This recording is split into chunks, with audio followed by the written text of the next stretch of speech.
Hello and welcome to another episode of the Back2Warcraft podcast. It's episode 12. Today is June 8th, 2021. And we're back for another one. I'm joined, of course, with Neo. Neo Giannis, you've been enjoying vacation. How are you, my friend?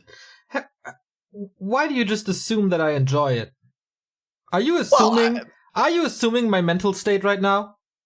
So the fact that you needed a month already makes me feel like you're weak. So now I'm asking if you're okay, right? So we've established that you can't take the heat. So now, no, I'm just kidding. This is my last podcast. But no. Just how you doing, man? How you doing? I think you've been on and off, like back and forth. You're on vacation, but you're still around because there's certain things that you have to do that we can't do, like legally. But yeah, how are you, man? How are you doing?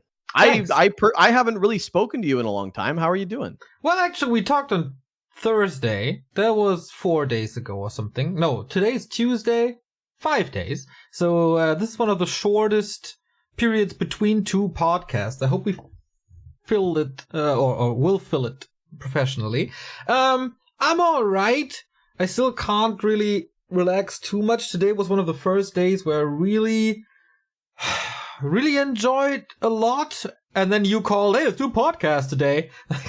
Oh, damn. Okay. So, what did we talk about? Yeah, the hockey thing, right? I was into hockey. So, Saturday, I gathered some friends and we watched the hockey semifinal and we lost.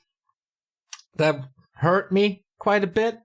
And my roommates decided on Friday, hey, let's redo the entire terrace.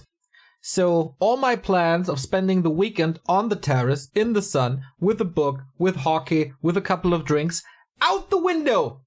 They did all the work, so I didn't have to do anything, but ruined my weekend plans quite a bit.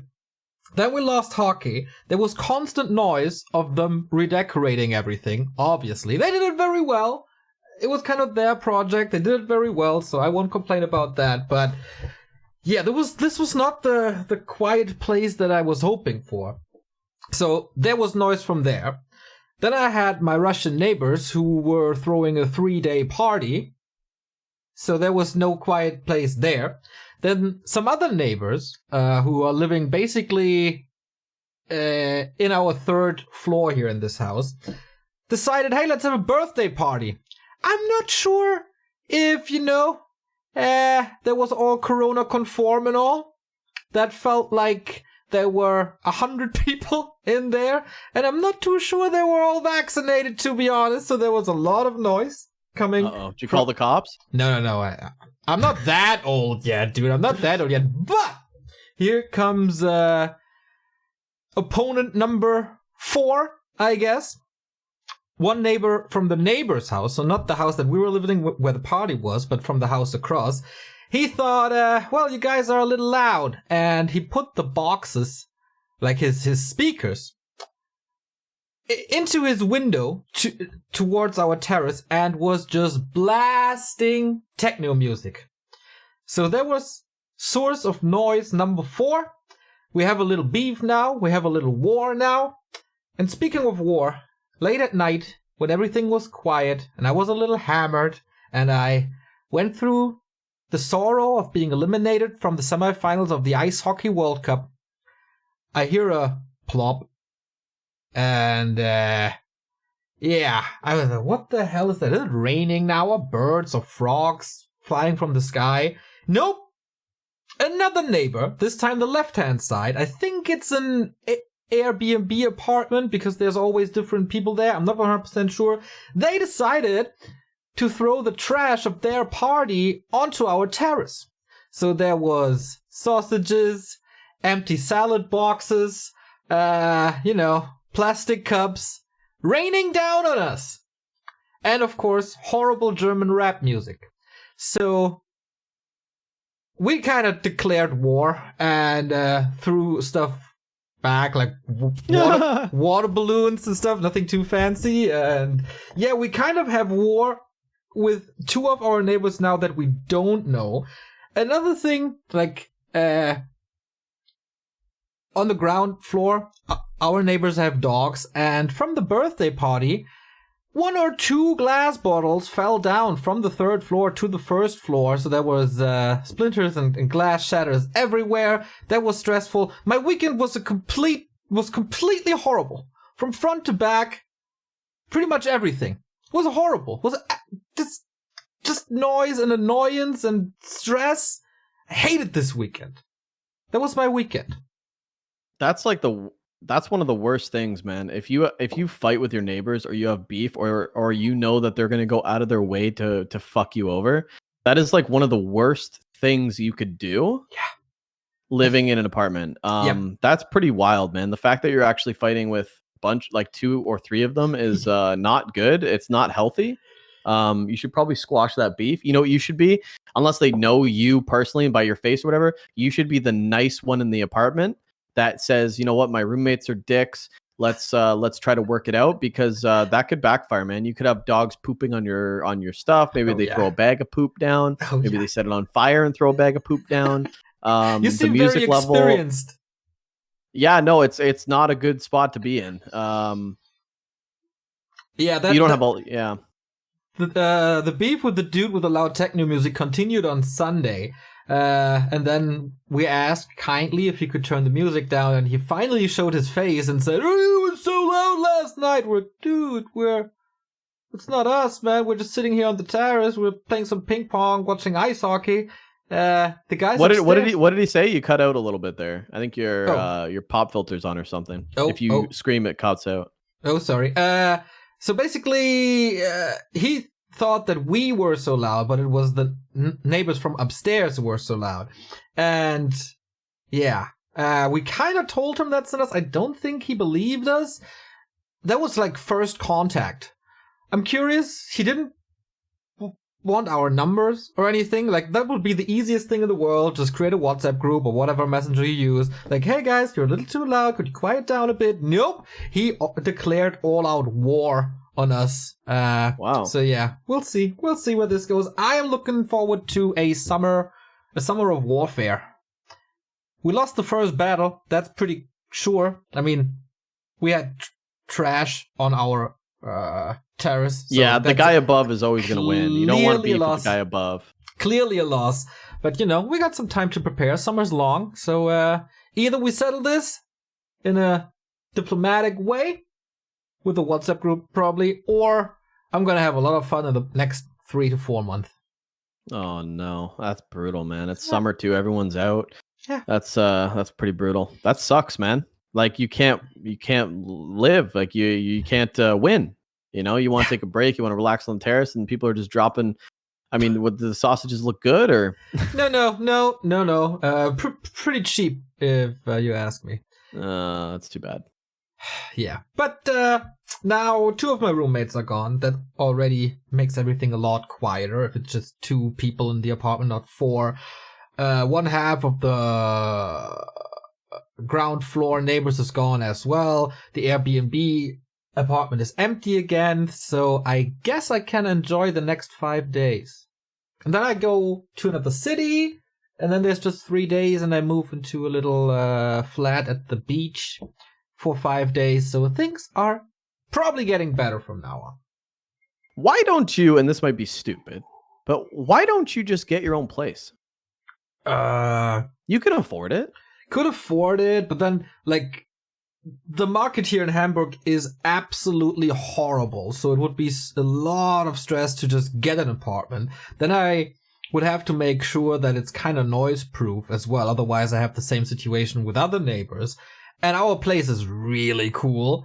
And my roommates are usually kind of cool in a way that I don't have to care about anything, especially when I'm a little stressed. So I don't have to clean too much. I don't have to do anything on the terrace. I don't have to take out the trash too often, They're doing all the housework. You probably don't make a mess. I don't. Like no. It's mostly them. And of course I clean you're after invisible myself. There. Yeah. But it's probably gonna be too stressful and probably not as centered as it is now. Like to the center of the city, and I don't know. I thought about it, maybe in the future, but I didn't even have time to take care of myself in the past 2 or 3 months. So then I would need to take care about myself and the flat and a new flat and then the move. Sounds undoable to me. Yeah, especially like the move could be really bad. That could put you out. If you were planning this for this month, like if you already looked for a place and you confirmed like, hey, I'll move in like in the month of June, take the whole bit, this would have been perfect. But yeah, like you don't have the time. And plus it's going to knock you out from it. No internet for maybe weeks. Yeah, that's a bummer, man. But it's good that you have good roommates. It's good that you like the place. The neighbors thing has got to be squashed because that's going to be really bad. Unless like you can kind of separate yourself from that and just let your roommates deal with the war, and then you just kind of do your own thing. Well, to be honest, once I'm back from vacation, I won't be affected by this too much because I'm spending all day and all evening inside as well. And then at some point there's nighttime, and I guess then we'll be peaceful. So it's mostly on them anyway. I got a question for you, man. Yeah, and I think we relate to it. Have you seen Bo Burnham's new special? No, but I heard about it. Who was talking about it? It's really good in the sense that the world is really bad. And it hit home to me because he literally does like a streaming bit where he's like, yeah, we're going to do a new game. Oh, big shout out to thanks for the 4 months. Appreciate it. Like he's literally just memeing like the Twitch thing, the vibe.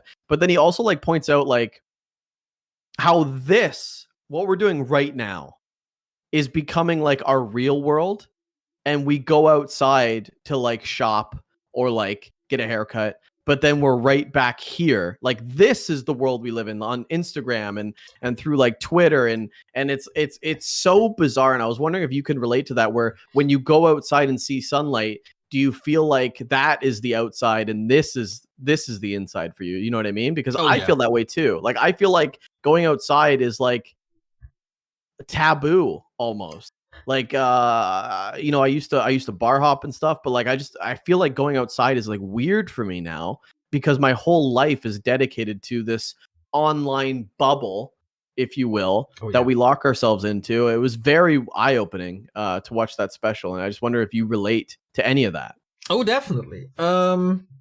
Especially when it comes to communicating with people. I talk to a lot more people online and more frequently than I do offline, which is, I mean, obviously I'm spending a lot of time in front of the PC and on my phone, so I'm talking to you guys, to the organizers, to the War 3 Champions team, to some designers, that very, very frequently, usually. So that is a lot of communication, and then at the end of the day, I'm kind of done, like especially after streaming, I'm kind of done talking, so I just sit there and let them talk, like my real roommates talk, and I don't know, I don't do too much verbal communication most of the time. I kind of need to prepare for it. So I need a day off prior to meeting someone for 6 to 7 hours. I don't know, it's kind of weird. But I went to a bar last week. I think we talked about it in the last podcast, and it didn't feel too weird to me. So of course it was outside, but it wasn't as weird as I thought it would be. Just, I think the first, like you re-normalize in a couple of steps. First you take a walk or something, then you meet a couple of new people, then, or you at least see them, right? You're on the street with them or whatever. Then you hang out in parks with like 4 to 5 of your friends, and you see these little groups, which normalizes you even more. And then you hang out in the outside area of a bar for the first time in forever, and that normalizes things even more. So I think it's a slow and steady process back to the old normal. You know what, like the most normie thing, like when I see that or I'm a part of it, it's like, oh, this is like outdoors, is like the smoke break circle. Oh, like, you know, when you're at a bar and you go outside for a smoke, for sure. And like everyone's hanging out and like socializing, like that's like the most like, okay, this is real life. You know what I mean? It's so weird to explain this for people that are probably normies listening to this podcast, but like we are so, me and Giannis at least are like so connected online, way more than we are to real life, and it is scary when you think about it. Yeah, it went to like, a degree where I was in a conversation with like in a chat with someone, but then I really had to take a shower because I think the broadcast was about to start. And the first thing after showering, I don't grab a towel. I grab my phone to respond to that person again. That's nuts. I mean, Yep.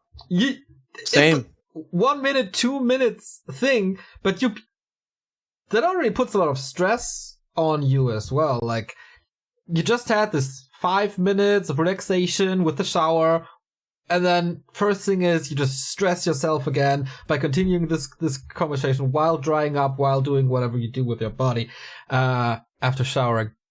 So yeah, this is the world we live in sometimes. You gotta watch that special. It's really good. I put it on the agenda for tonight. I don't think I have too much to do tonight. I'm playing Zelda a lot, but I can put it on the side. It's worth. It's very it's very eye-opening. I don't even know how to explain it. I don't even know if he wanted it to be good or bad. It's really just like I don't know what it is. It's pretty wild, I think, is the only way I can really explain it. He's very, I don't want to say woke because I hate that term. I think those people are weird, but he's very aware. He's very, very aware of the world he lives in. We'll say that. Right. Which is, it's good.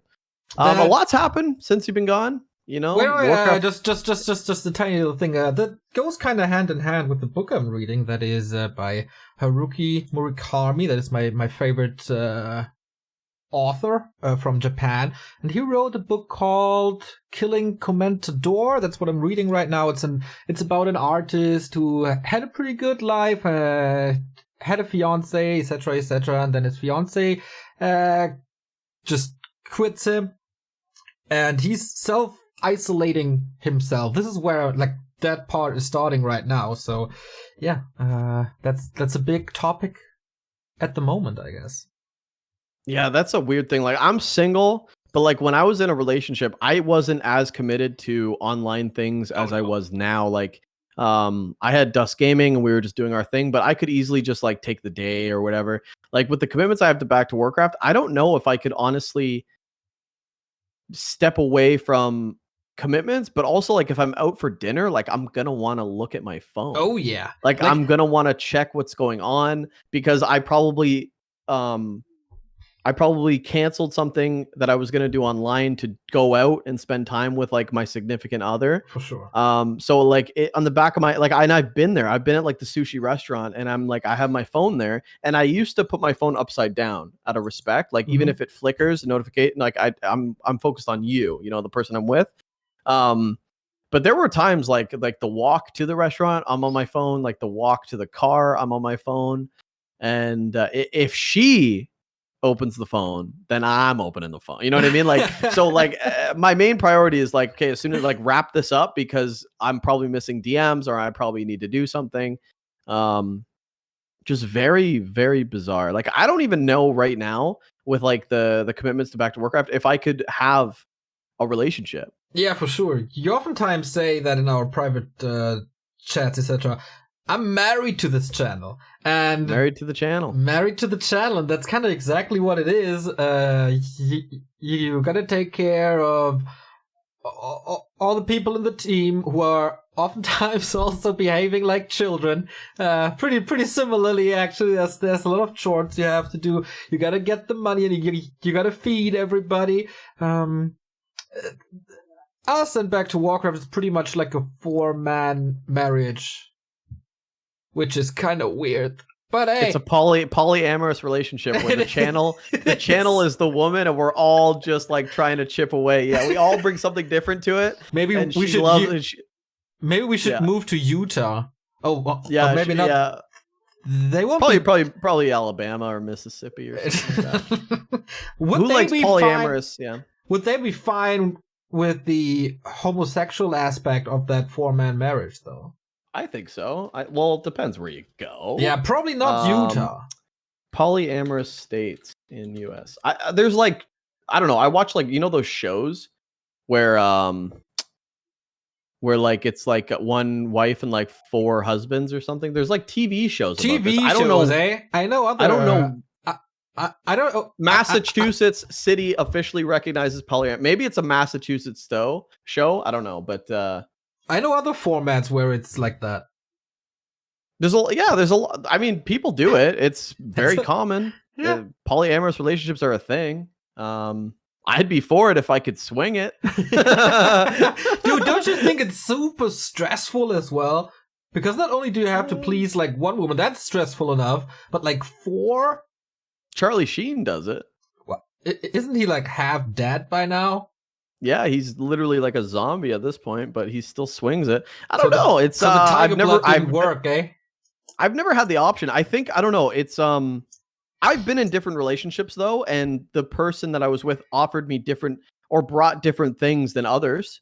So I can definitely see how you could like grab bag. Like, I love the way this person does that. I love the way this person does that. And if the other person are cool with it, then that's how it works, right? True. Because in these shows, like there's like 5 women, 1 dude, and they're all like under the understanding that this is like fine. But at least like even if you spend one day with one of the girls, it's already 5 days of your week booked, right? But sometimes you can do double. But what I'm saying is I can't even do one. I can't even handle one. Like, I would have to be like, oh, sorry, I'm busy Friday, Saturday, Sunday. Well, what about Monday? Monday, I'm working. Oh, Tuesday, I'm working. Wednesday, Wednesday, I'm broadcasting. Like, I do that now. I do that where like people are like, hey, do you want to hang out? And I'm like, I might be able to schedule like Tuesday. Like, Tuesday's always a dead day for us. Same. But like, that's it. Like, Wednesday, we're always doing something. Thursday, Friday, the weekends are a write-off. Especially if I have like, I work every other weekend. So weekends for me are just like a no-go. Like, I have to schedule you in somewhere during the week. But like a girlfriend, I don't even know. Same. I don't even know.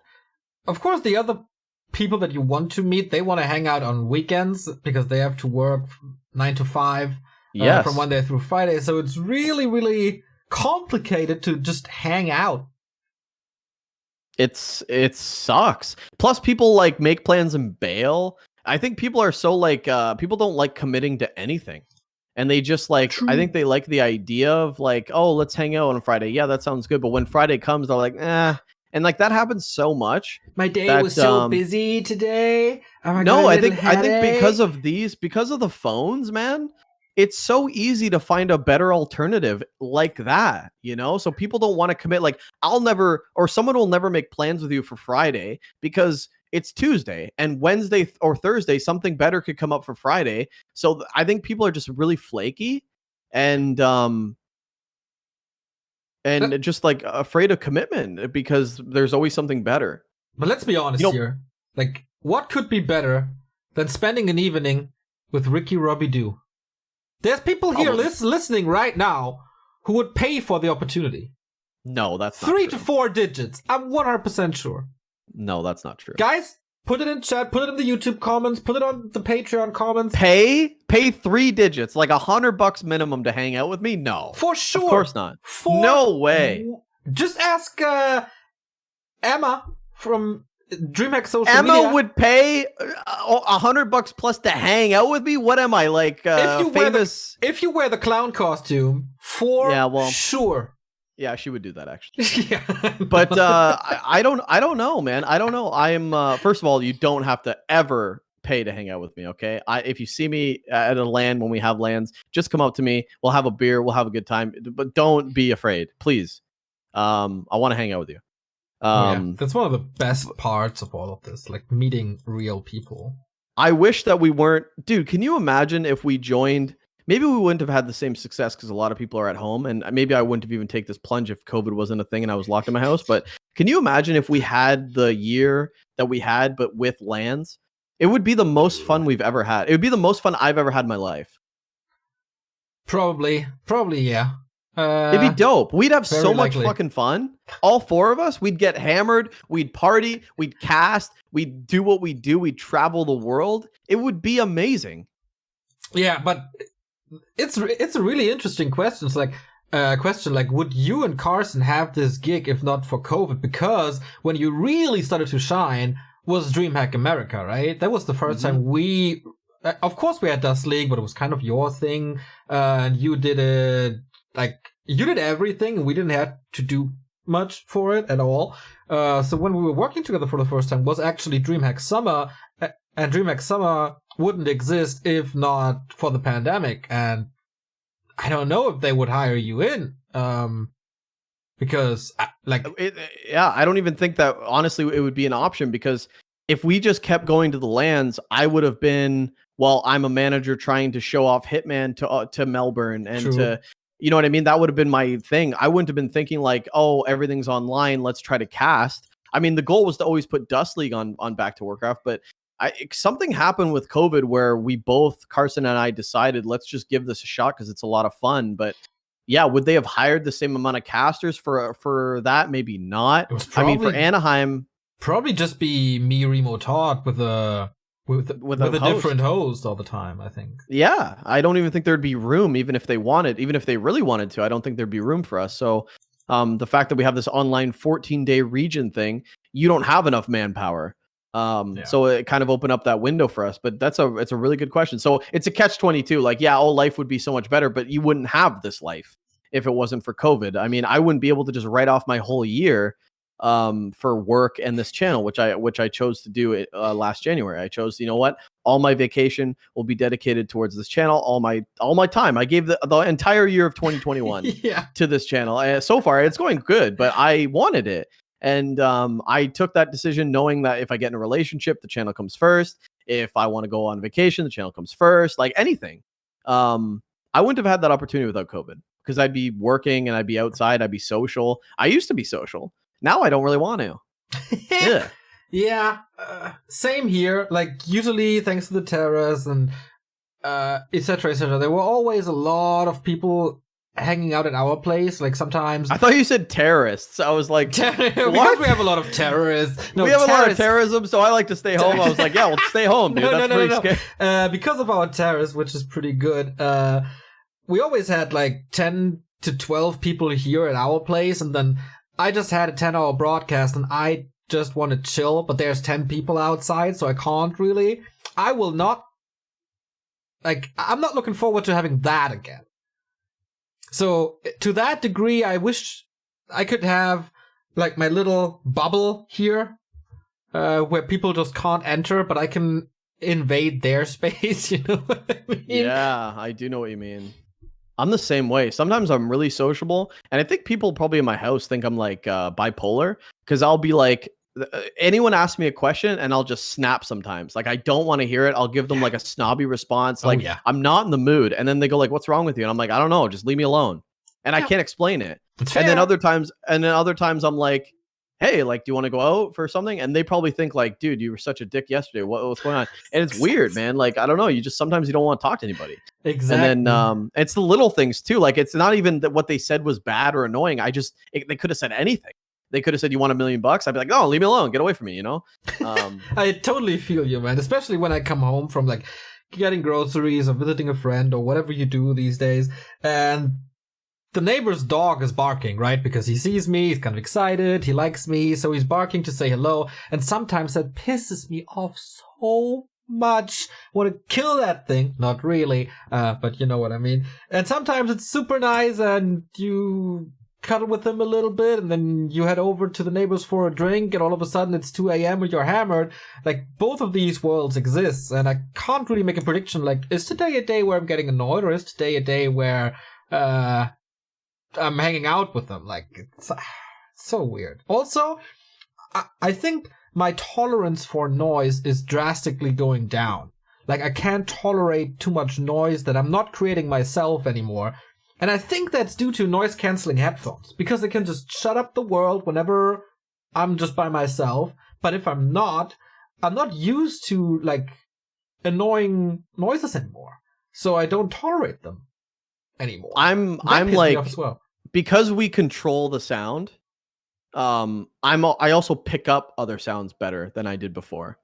Like, because like if you deal with production, I think too, you always look for like, wait, is that coming through? Like, is this like shit? You know what I mean? Like, what is that? Can you hear the motorcycle? Like, and I think because of that, you like get used to like hearing different nuances. I mean, if I'm not streaming and I'm sitting on my couch, it doesn't really bother me. I kind of like, I have a very high tolerance for anything that's annoying, because I am annoying.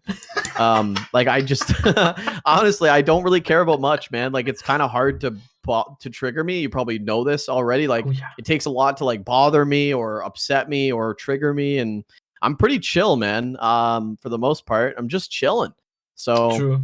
but I hear that for sure. Like, just sometimes there'll be like a dog barking. Dogs barking outside piss me off because like, let your dog in. Exactly. You lazy motherfucker. But exactly. Cats for the meowing, same thing. yeah, but for the most part, it's not too bad. You know what always triggers me? Remo clearing his throat. What do you think about the happens. pausing? What do you think about the pausing before he speaks? Does that bother? Because he'll take like 5 seconds before he jumps in. Do you notice that too?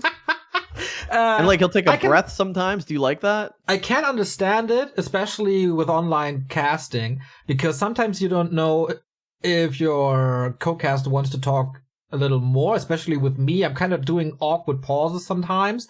He got pretty good at that, but I do feel you that he's no Asmongold, who's just talking all the freaking time. It doesn't really matter what it is. There has to be no content. He picks his spots. He picks his spot, yeah. And I guess that is, once again, the difference between color commentator and play-by-play, though. Yep. They pick their spots and they nail it. It's like, it's quality where we're quantity. You know, like we just pump it out, just diarrhea out the mouth, where he's like, if I'm going to say something, I'm going to make sure it's right. I'm going to make sure it's good. Yeah, it feels like... I agree. I don't really hear him clear his throat. Like, does he like, like... all the freaking time.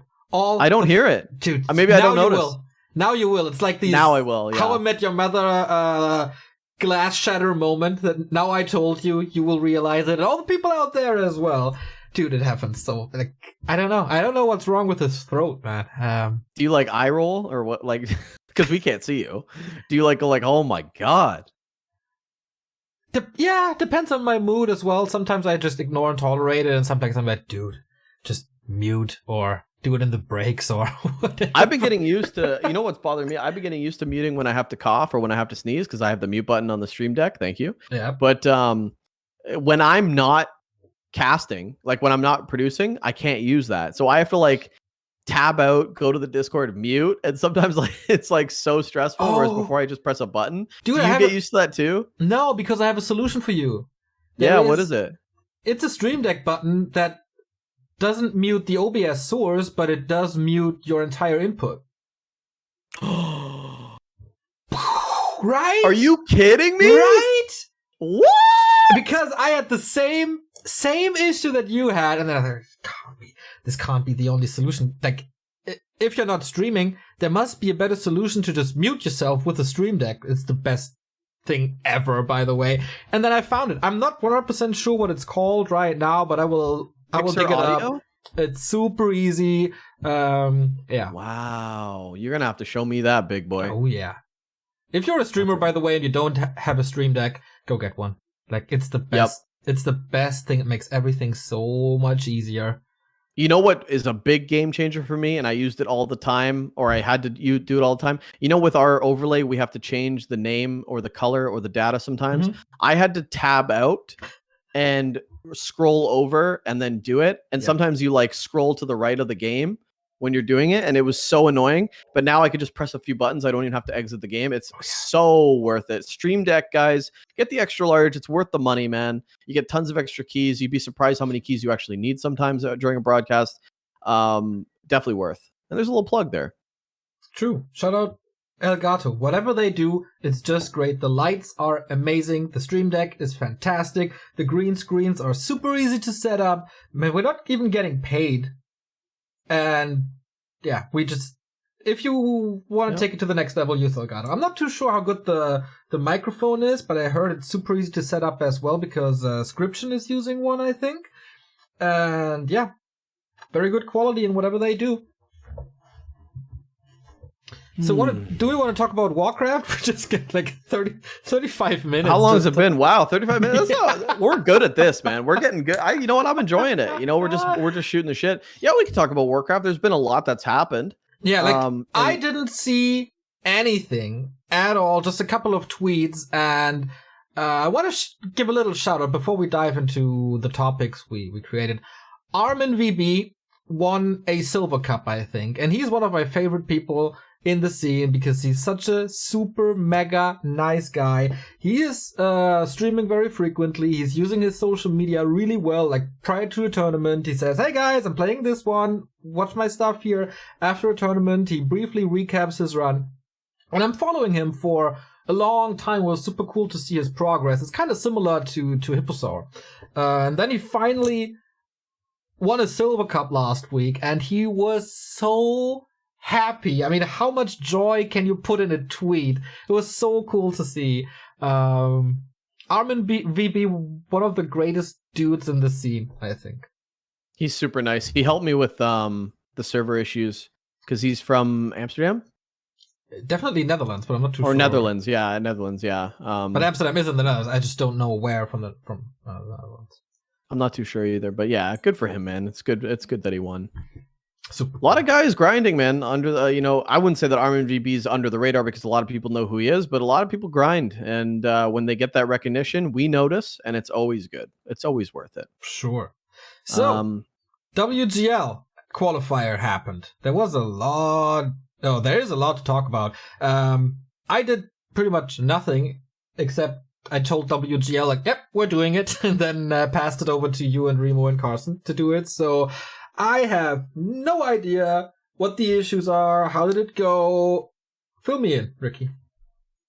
You know what? The hardest part was just getting signups. Everything worked really well. I made a server chart that is pretty much up to date. There's a few things that are just absolutely horrible that we cannot fix. So, for example, like Australia, New Zealand against Russia is just it's just a really bad, like they're both gonna have 180, 200 ping. To fill the viewers in a little bit, this was the Western qualifier for WGL. Yeah, so this is the Western. Yeah, so the Western qualifier for the WGL summer.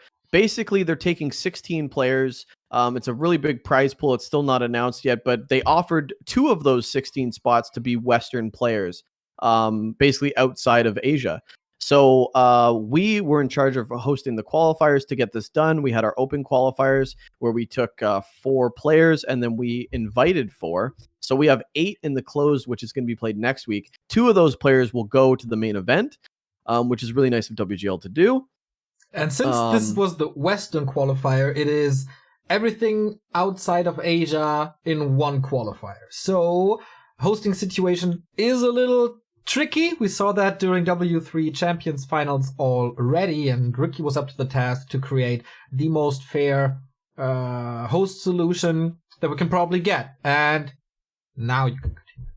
Yeah, so pretty much, I wasn't going to really be a part of it if it was just going to be a Western qualifier, but everything's on Europe because it's not fair. Yeah. A lot of the signups are from everywhere. So the key was just to build a chart, which War3 Champions kickstarted during their Season 6 tournament. They had a chart where it wasn't as broken down, but it was pretty much like, here, if you're from this server and this region, you play on this one. So I piggybacked off that, expanded that into almost every region possible. I think maybe Russia could be broken down into 2 parts, but for the most part, it's pretty good. And I worked with a lot of players. They were all very helpful, including the bitchy whiny ones. Xlord was very helpful. Despite the fact he said he doesn't want to play in it, which is fine. He only wants to play on 60 MS or less. Unrealistic if for cross server, but if he wants to stay with regional, that's fine. Thank you for the input, though. Todd as well, another great one. He was like, well, maybe we should do this, and I looked it over, and we changed some things there. So for the most part, everybody, the Southeast Asia, Oceanic, NA. Big shout out to Hitman. Hitman helped out. Koreans also, like Mikhail and Lalayat and Focus gave their pings. Infi from China, I think Cine as well, gave their pings to help me out. So we really tried to make it work, and we came up with this chart right before the qualifiers where maybe it's not going to be ideal, but it will be fair. And nobody complained, Neo. Nobody complained, man. Players looked at the chart and they said, okay, we're playing on EU North. Okay, we're playing on this one. Okay. And there's some variance. Like if you're from a different part of Australia, maybe you would prefer West India over Asia East, but you get to choose. Like there's options, and it's basically the most optimal. So that happened, and on it, that is super cool to see that there was a clear task that someone in the scene had to do, and that so many people chipped in and spending their own free time. I know it's like to ask for something like this, like the ping chart in Warcraft Champions, isn't too much, but we just shouldn't take this for granted that so many players try to help and want the best solution. That's really cool to hear. Yeah, and it's cool. It's interesting too, because at the start I pegged Mexico, Peru, Brazil all in South America, but it turns out Mexico is more like US East. So they wanted to be added to US East and taken away from South America, which is good. I believe that Mexico is North America anyway, on the regional graph. But, geographically, I thought it was close, but it took like a lot of back and forth. And yeah, it was a team effort, man. Everybody from every region, they liked it. And at the end of the day, even if they chose not to play, they do agree that it's the fairest. And this is right. Cool. And you're totally entitled to participate or don't participate. But the way I was looking at it is the servers aren't going to get any better. The pings won't get any better. When Blizzard makes their ladder, we've talked about this, they're not going to have the answer. They won't even have as many servers. War 3 Champions is doing it the best it's ever going to get. Yeah. And, as time goes on and on, I feel this like fear of missing out, where I don't want us to not have fair, meaningful cross server. Yes, it will never be as good as LAN. We understand this. I hope players can understand this. I hope they understand that if they lose with 150 ping, nobody's going to hang them out to dry. We know that online is where, or offline is where it's at. And I think it was so cool and understanding that most people were like, you know what? I think I just have to play on 180 ping on this one.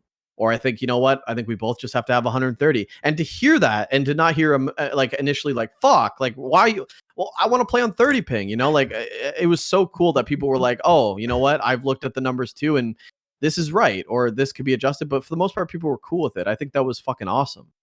Yeah, that's really nice. I mean, we never had a perfect solution for this. The closest we had was, I guess, G Arena, but that was no servers, but like private people. So if there's a clan war in the middle of the night, you have to wake up someone from Novosibirsk to have a fair ping between Russia and China or whatever. So those days are gone. And of course, G Arena isn't usable anymore.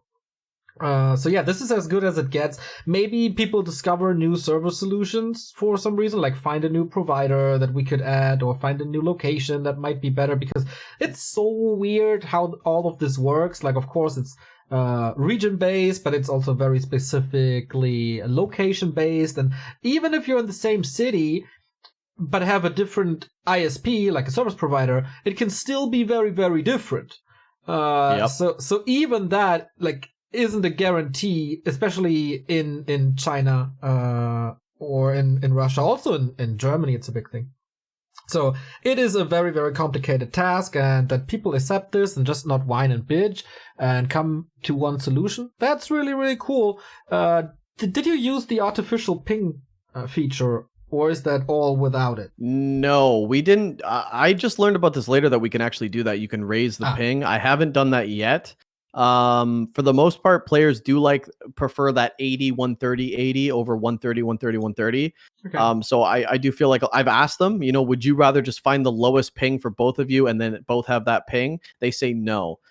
We would prefer to have like the switching. Even if I lose 2 hosts to 1 in a best of 3, I would prefer to have that one with something better. Okay. So we looked into it. If players do want that, then it's totally fine. At the end of the day, though, if the players can make the call, and if they can't, we have this chart as a standard, so people don't get hosed, so people know exactly what they're signing up for and what to expect. So this is now the gold standard for all cross-regional tournaments, I imagine. I don't know about that. I mean, it's the standard for the WGL qualifiers and Dust League. War 3 Champions have told me they're not going to use that. Why is they that? said there's, I don't know, they didn't agree with some of them or something. Which is fine. So I don't think I hope it could be a benchmark. I hope at least TOs will make their own then and use it. But I think it's very important to have those rules set in place before people sign up, and to make it very... Like, there's a little bit of a council right now between especially you, Carson, and the War 3 Champions guys, right? As the 2 big TOs that we have. So just offer the solution to the public, I guess, and like both solutions, both charts. And if people find improvements, everybody benefits, right? Like, oh, it changed 15 times during the qualifier because players were offering solutions and they were right. It's constantly changing. I mean, War 3 Champions just implemented US West 6, which is Los Angeles, a new server we've never even seen before. So I'm really eager to get pings and maybe see if that fixes the Russia CIS issues, because Los Angeles is much different than Washington, which was the original US West 5. But big shout out to Fluxu and the War 3 Champions Flow guys that were pretty open and opened their doors for me to do this. I made it very clear what my intentions were. Cool. But also, we did it. We made it work with WGL. We had those cross server matches. And for the most part, players were totally cool. Just to be 100% sure, the difference is that Los Angeles is like US West South and Washington is US West North, right? Yeah, so I think LA is SoCal, and then Washington is Seattle, which is north. Yeah. Northern. To just display what the big difference there is and why these servers are different. Cool. Yeah, and it could be a solution of like 30 ping or whatever, so it does make a difference. But yeah, we implemented it and it worked, and I'm going to be using it, and I hope who knows, man? Maybe China will just say, you know what? Let's not do netties. Let's do flow. It'll never happen. Oh, Ricky, but, the segue. I'm a dreamer. I'm a dreamer. You're a moderator god, you know that, because that's actually one of our next talking points that you lead in there. Was that on purpose or was it just purely coincidental? I don't think I do anything on purpose. I don't have that kind of intellect, but it was fly. Because we had a tweet by Xlord. Of course, 3-time German or 6-time German champion now. He played WGL in the past, and once we announced the WGL qualifiers, he said something about them, and his it's like quote unquote, Europe tournaments doing everything to make games between Asia and Europe more fair by using War 3 champions. What do Asian tournaments do? Yep, forcing everyone to play on netties with a 200+ ping by #boycott WGL Summer 2021. So that was his statement, and I kind of came out of my hibernation state and replied. Like, I logged out of the Back2Warcraft Twitter, but of course I'm following Xlord on my private Twitter, so I had a little exchange there, and I think it's not as easy. Of course he has several good points, but I think you can't really compare netties to War 3 champions for a couple of reasons. NetEase is Chinese, and War 3 Champions is like, I don't know where they're based. Is it UK or America by now? But it's like it's not NA based, that's for sure. It's definitely somewhere in EU. They founded a limited company, right? So I don't know where that is. If probably EU. If Floss did that or Sefit did that, I don't know. But yeah, just not being a Chinese company doesn't really matter where what rules and legal things apply. You don't have to deal with the Chinese government, and that makes everything so much easier. Because I'm not 100% sure, but I don't think you can get hosts outside the firewall of China. It's tough. I mean, you can. Or illegal. Yeah, I mean, there's obviously loopholes. I think you nailed it, though. What are their incentives? I don't think that WGL is in it for Warcraft 3 or the community. I think it's a business. I think it's a business first. And it starts with, the advertising of netties, their platform itself.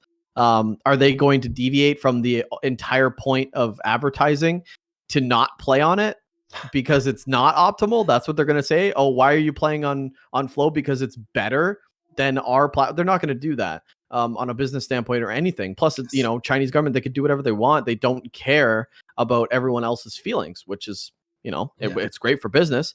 But in terms of this tournament, do they care about the Western ping? No. Just to explain, they want a little bit how NetEase works. It's obviously free to use, and it's also making Warcraft in China free to play, which is a very, very good advantage over what we have here with the $30, $40 War 3 Reforged. Fuck that, by the way. So it's free to play, but how they monetize is with like fun maps, and you can buy skins for that. You can buy custom frames for your avatar. You can obviously get a custom avatar if you pay for it. It's a little bit like loot boxes from time to time, but you can also pay for custom things. And this is also a big part of how they finance the WGL tournament, because since WGL Winter 2020, you can buy like packs similar to what you can do with a compendium at the International, where part of that goes directly to the prize pool. It's tournament themed goodies for your account. So yeah, that's what they do. So if they show people the option like, hey, here's another cool server that you could access, they would lose money, I guess. So why would they do that? Very good point, obviously. And yeah, that is of course an unfortunate situation, which only is a bad situation because of COVID, obviously. Because prior, these two players, or sometimes even four, were invited to China. So I had a lengthy discussion with Xlord, and one of his parts, what he said was, they don't even care about Western Warcraft, which is a very wrong take, in my opinion. They flew not only players in, which is kind of expensive, they also flew as casters in, which they totally don't have to do. Like, what do they? And they would have done, if there was no COVID, they would have done it for these events. They would have also flown players out and casters in. And yeah, they do. I didn't say that they didn't care about us. I said they didn't care about our pings. Yeah, if it means that they have to change their platform that they're trying to sell money on. That's what I was trying to say. Yeah, they certainly do. They certainly do care about us if they're even. Point. Yeah, there is no server choice on NetEase. Like, you can't even choose China East, China West, China North, China South, or something. That is just, I don't know how they do it, but they do it. So yeah, I think Xlord, while having good points that it's very unfair for the European players, and especially, as we said last time already, for people in Central Europe or US East, where the ping is the worst, obviously, on US West and Eastern Europe, it's closer to China, and so it's a better connection, obviously. But yeah, for those regions, it's really, really bad, and yeah, they can't really improve it with their infrastructure and with their legal frame they have to operate in. But I would never say they're not caring about Western Warcraft. Like, even in times when Western Warcraft was obviously pretty shit, like 2014, 15, 16-ish, they always gave us 1, 2 to 4 spots. So they really care. They listen when we have map proposals, for example. They were always there for us, and that's a little unfair now to blame them because there's no different option for this. I think it's the wrong time to pick a beef for him. And you know what? It ties into, he's one of those players where, it's a little upsetting. We talk about compromise and, players maybe trying to accept playing on a worse ping. We've kind of been catered recently with War 3 Champions, because I do think that the pings on GGC were very high in general. Yes. There were always 150 plus for cross server, 200 sometimes. I know Focus won like 30 cups in a row on 240 ping. I was the host. That was the best he could get, 215 sometimes. But for the most part, we've been very spoiled with good ping, and Xlord doesn't like to play. He sees the difference. He feels the difference now, and he's not the only one. But I do put a big asterisk on cross server because we don't have everybody. I would love a universe where Happy, Xlord, Hitman, Cruncher, all the Asians compete in one realm. It's hard to do. And there's always an asterisk every time that it does happen because, this guy had 150 ping and it sucks. But I still think we should see it. I still think there's a place for it. I wish Xlord wasn't so hell-bent on no, I'm not doing it because X. I wish he would, be cool, but you know what? People feel it, then they don't want to play. You can't force someone to play at the end of the day. So it's just at least kind of he upsetting. He tried before, so I don't blame him as much as others. And he made some very good points in that Twitter thread, and it's cool. I always like when players voice their opinion. At least, like, the least thing you can do is just disagree and show them why they are at least partly wrong, or you come to an agreement and you educate them. I had a very nice private chat with them afterwards. Well, it was crazy how many people didn't understand pings. Like, how many people would bitch about the pings, but then when you show them the pings for the region they're talking about, they're like, oh, yeah, they get that much? And you're like, yeah, dude, they get 150. You get 120. Like, this is the best we could do. You know, it was, people just are pretty narrow-sighted, but for the most part, it was all right. But yeah, X-Lord's not the only one, you know? He's not the only one. Oh, yeah, for sure. To sum this up,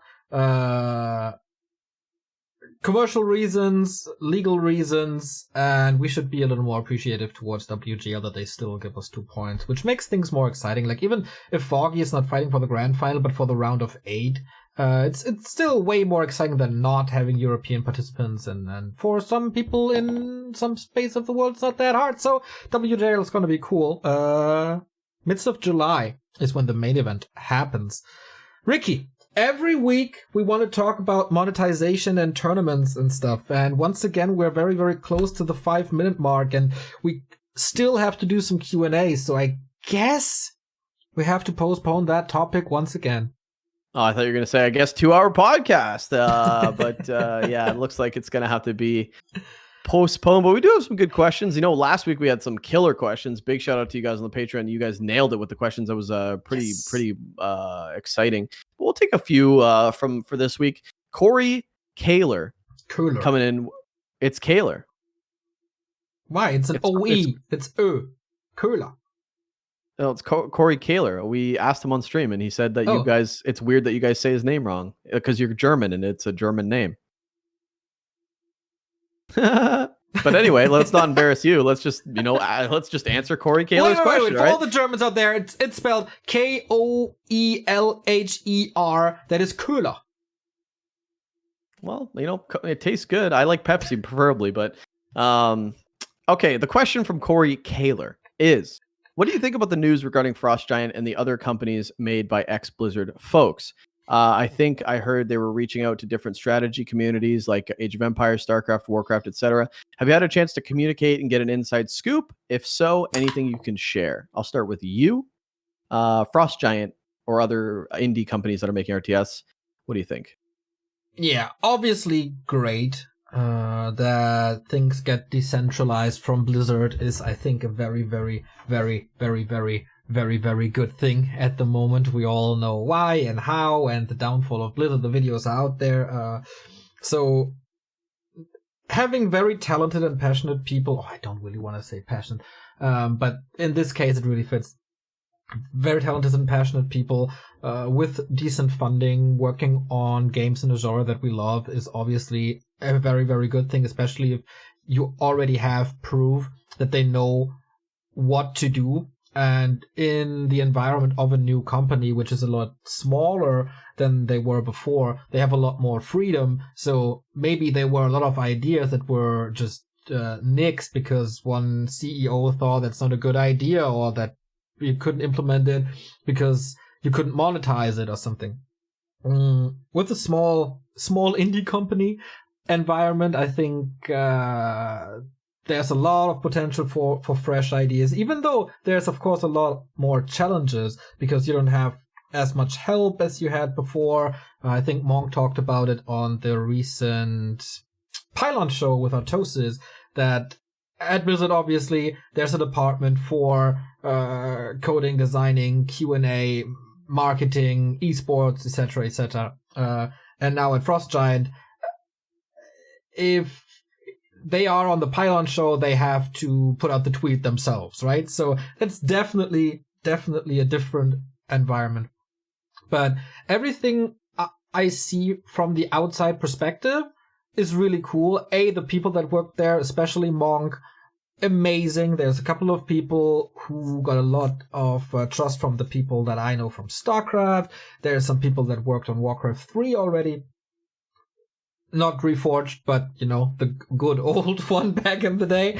And they know what to do. They know what they want, I think, by now. At first, it was all a little bit in the air. Like, do we want to lean more towards Warcraft 3 or StarCraft 2 or create something completely new? It feels like they have a decent idea and a good direction, and they ask and listen to so much. I'm not spending too much time on their subreddit, but it's really nice to see how the community interaction works. Like, it's working. It's a community interaction that works. They listen, the people answer, and there's feedback rounds, and that's a very, very good thing, especially in the early stage of development. At first, there was not only Frost Giant, but also the new company of like Morheim, Dreamhaven. And already there, a lot of people were 100% sure, like, oh, this is going to be the next RTS thingy. But apparently, they have a partnership now, so it would be really... I think it's very unlikely that Dreamhaven is doing an RTS as well if they partner up with Frost Giant. Like, why would they do that? They would partner up with their own competitor. So I think they share manpower and create a hive mind to build one RTS. Frost Giant is going to do that. Dreamhaven is going to assist with that. That would be my logical thinking. So we shouldn't expect two big RTSs coming up, but rather one with joint forces by people that formerly worked at Blizzard and that love RTS very much. So I am very hopeful for this. You mentioned that they were on the fence about StarCraft 2 or Warcraft 3. I haven't really paid attention. Did they make a decision about which game they want to lean closer towards? Nothing official, I think.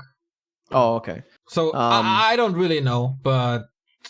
Yeah, I don't know either. All I know, guys, is this Frost Giant project, I mean, the alpha isn't coming out for years. Yes. And when I say years, I mean years. Yes. It's not even a baby. It's not even a sperm in the egg right now. It's pretty fresh. So they just decided on an engine. So that's where we are right now. Yeah. So years. Yeah.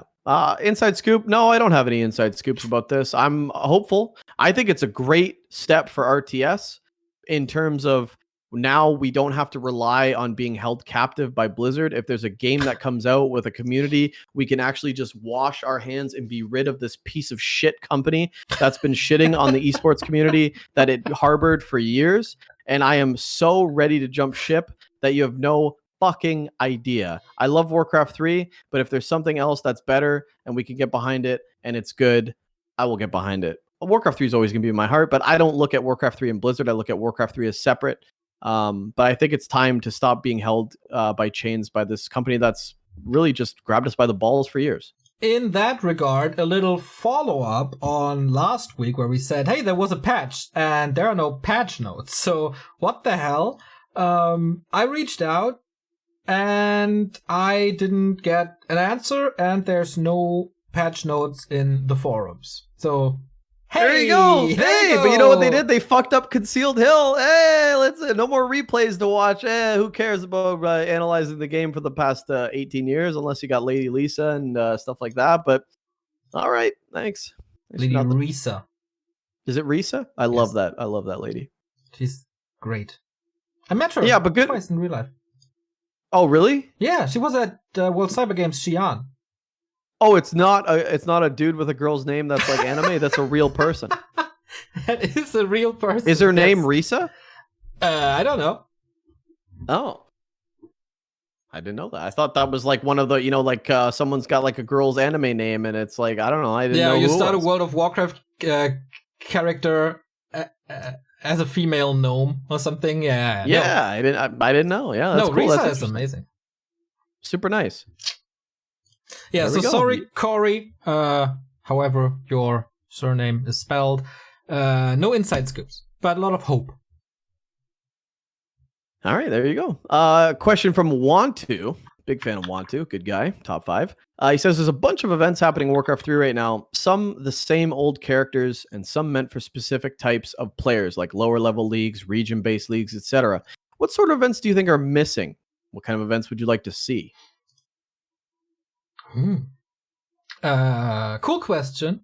I would like to see region wars, like Europe versus NA versus China versus Korea. That would be very, very dope.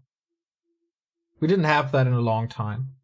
In that regard, you could also advocate for race war, like one team per Warcraft race fighting against each other. But dude, I don't want that balance wine anywhere near me. So nope to race war, yay to region war. Yeah, I mean, I'm always a fan of team leagues. I just think like it's just kind of faded out. I think we are missing that, but we're missing that fire as well that we used to have back in the day that we don't have anymore. I think you absolutely nailed it with like region wars. I think that'd be dope. It has to be on land though. That would be so dope. Can you imagine a nation wars on land? Wait, that would be incredible. It doesn't have to. Like, of course, we're going to talk about ping again. But if like it depends a little bit on the format which you run it with. But let's say you give the ping advantage on Series 1 to Europe, the ping advantage for Series 2 to the other region, or something. Like, I think you can figure something out. And the biggest one, LAN! How about some LANs? I missed LANs. I would love LANs, dude. I am so pissed that we don't get to see what Hitman last year would have done offline, or what Happy last year would have done offline. It sucks. I don't like it. I'm one of those like I don't want to say elitist, but what's it called? Like purists. I'm a purist of the game, and I feel like I want to see people in their prime playing in their prime. And it sucks that it's all online and with stupid hosts and players don't want to play it, and some drop out and some don't, and we get a matchup that's not as exciting as what could have been. And I hate it. LAN, baby. Good question. Want to? Love you. Big kiss. Damn, you really like this guy. You know who I like? The amazing people that support us on Patreon. Especially, of course, the Golden Goat, which is Knubbequakes, who has the major title that we give up only, or give out only once on our Patreon. So he's the Golden Goat, he's the greatest of all time. But I also like the people that are in the Midas tier. That's the second highest tier that we got for €50 a month. Like Toxie, for example. Like Nem, like Save Orcas, like Scription, and like Teggy. These people are absolutely amazing. Looking forward to seeing them improve with all that coaching they get, and seeing them again at the Fun Game evenings, which was super nice last time. And you don't have to be a Midas tier to be part of that, though. You also get access with the Profit tier, with Don Dolare, Jay Getz, and N. Padrut. They're already there. And these people are all awesome. I agree. I can't believe we're on episode 12. That's 3 months. Damn, now that you say it, that is true. How crazy is that? It feels like it was yesterday, Ricky. When feels we sat like, here and we weren't satisfied at all with episode 1. No one was. Remo gave some feedback for the first time in his life, and since then, feels good.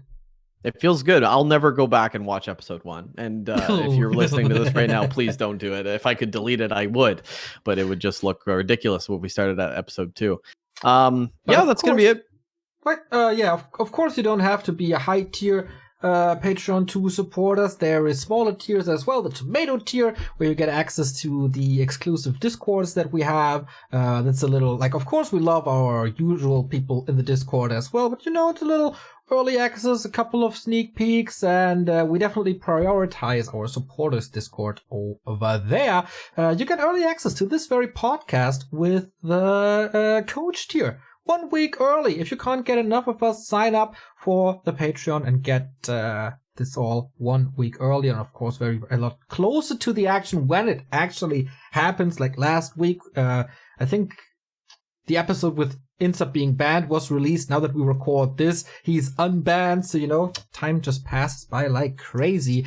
And if you like what Carsten and I are listening to music-wise, or if you like what Remo is talking about on stream, we give out hand-picked recommendation every month for the coach tier. That is Remo's tier. So go check it out, patreon.com/Back2Warcraft, whatever you can, and whatever you want. We got a little bit for everyone over there.